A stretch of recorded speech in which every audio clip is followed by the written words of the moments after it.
പാലക്കാട് വീട്ടമ്മയെ കൊലപ്പെടുത്തിയ സംഭവങ്ങളടക്കം പറഞ്ഞുകൊണ്ടാണ് സാംസ്കാരിക നായകർക്കും മനുഷ്യാവകാശ സംഘടനകൾക്കുമെതിരെ ബിജെപി വിമർശനം ഉന്നയിക്കുന്നത്.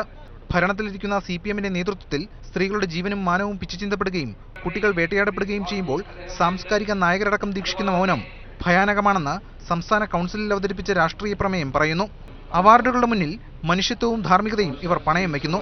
ഇവരുടെ നീതിബോധം സാംസ്കാരിക കേരളം വിലയിരുത്തണമെന്നും രാഷ്ട്രീയ പ്രമേയം ആവശ്യപ്പെടുന്നുണ്ട്. അതിനിടെ കേരളത്തിൽ സിപിഎമ്മും കോൺഗ്രസും തമ്മിൽ അഡ്ജസ്റ്റ്മെന്റ് രാഷ്ട്രീയം കളിക്കുകയാണെന്ന് കൗൺസിൽ യോഗം ഉദ്ഘാടനം ചെയ്ത കേന്ദ്രമന്ത്രി വെങ്കയ്യ നായിഡു ആരോപിച്ചു. കേരളത്തിൽ തമ്മിലടിയും ഡൽഹിയിൽ സഹകരണവുമാണ്. സിപിഎം അക്രമ രാഷ്ട്രീയത്തെയും വെങ്കയ്യ രൂക്ഷമായി വിമർശിച്ചു.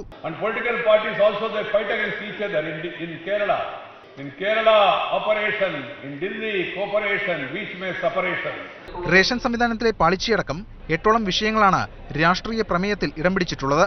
ദളിത് ഭൂസമരം തുടങ്ങിയ പ്രക്ഷോഭങ്ങൾ ഏറ്റെടുക്കുന്ന അടക്കമുള്ള തീരുമാനങ്ങൾ നേതൃത്വം കൗൺസിലിൽ അറിയിക്കും. ലോക്സഭാ തെരഞ്ഞെടുപ്പ് മുന്നിൽ കണ്ട് ന്യൂനപക്ഷങ്ങളെ പാർട്ടിയിലേക്ക് അടുപ്പിക്കുന്നതിനുള്ള പ്രത്യേക പരിപാടിയും ബിജെപി ആവിഷ്കരിച്ചിട്ടുണ്ട്. ന്യൂനപക്ഷ മോർച്ച സംസ്ഥാന അധ്യക്ഷന്റെ നേതൃത്വത്തിൽ അരമനകളും മറ്റും സന്ദർശിച്ച് മതമേലധ്യക്ഷന്മാരുമായുള്ള ബന്ധം ശക്തിപ്പെടുത്തുക ലക്ഷ്യമിട്ടുള്ള പാസാവോ പരിപാടി ഫെബ്രുവരിയിൽ തുടങ്ങും. കോട്ടയത്ത് നിന്ന് ശ്രീധരനൊപ്പം എസ്.